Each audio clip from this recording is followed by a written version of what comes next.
Hi guys, welcome to my channel. ఈ రోజు మనం కాఫీ పౌడర్తో ఫేస్ ప్యాక్ ఎలా వేసుకోవాలి దాని గురించి మనం తెలుసుకుందాం. వన్ స్మాల్ రిమైండర్, ఏ పాయింట్ లేని ఇన్ఫర్మేషన్ మీకు వాల్యుబుల్గా అనిపిస్తే నా ఛానల్ తప్పకుండా సబ్స్క్రైబ్ చేసుకోండి, అలాగే లైక్ చేయండి. అప్పుడు ఎక్కువ మందికి ఇన్ఫర్మేషన్ రీచ్ అవుతుంది. మీ ఫ్రెండ్స్ అండ్ ఫ్యామిలీకి షేర్ చేయండి, వాళ్ళు హెల్తీ ఇన్ఫర్మేషన్ తెలుసుకుంటారు.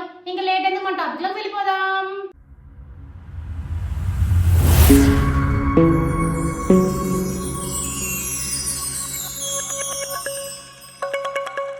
అందంగా కనిపించేందుకు అమ్మాయిలు ఎన్నో క్రీమ్లు, లోషన్లు వాడుతుంటారు. కానీ మన ఇంట్లో దొరికే వస్తువులతో మన ముఖాన్ని సౌందర్యవంతంగా చేసుకోవచ్చు అని మీలో ఎంతమంది తెలుసు? కాస్త కాఫీ పొడితో ఫేస్ ప్యాక్ వేసుకోవడం వల్ల మనకి ఎన్నో లాభాలు ఉన్నాయి. కాఫీలోని యాంటీ ఆక్సిడెంట్లు, యాంటీ ఇన్ఫ్లమేటరీ గుణాలు మొటిమలను, దద్దుర్లను దూరంగా ఉంచుతాయి. కాఫీ పౌడర్తో ఫేషియల్ ఎలా చేసుకోవాలో ఇప్పుడు మనం తెలుసుకుందాం. ఒక గిన్నెలో కాఫీ పొడి తీసుకొని కాస్తంత తేనె, నిమ్మరసం కలపాలి. ఈ మిశ్రమాన్ని ముఖానికి అప్లై చేసి 20 నిమిషాల పాటు ఉంచాలి. ఆ తర్వాత కడిగేస్తే సరిపోతుంది. బ్లాక్ హెడ్స్, వైట్ హెడ్స్ ఉంటే 2 టేబుల్ స్పూన్ల కాఫీ పొడిలో స్వచ్ఛమైన కలబంద గుజ్జు మిక్స్ చేసి బాగా కలపండి.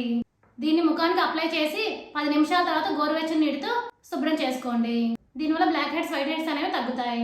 1 టేబుల్ స్పూన్ కాఫీ పొడి తీసుకొని అందులో 1 టేబుల్ స్పూన్ పెరుగు, 1 టీ స్పూన్ పసుపు కలపాలి. ఈ మిశ్రమాన్ని ముఖానికి అప్లై చేసుకొని పావుగంట తర్వాత శుభ్రం చేసుకోవాలి. అయితే ఏమైనా చర్మ సమస్యలు, యాక్ని, మొటిమలు ఉంటే మాత్రం ఇటువంటి హోమ్ రెమెడీస్ కి దూరంగా ఉండటం మంచిది. ఇప్పుడు అర్థమైంది మీ అందరికీ కాఫీ పౌడర్ తో ఫేషియల్ ఎలా చేసుకోవచ్చు అనేది. For more videos please like, share, subscribe my channel. Thank you for watching my video.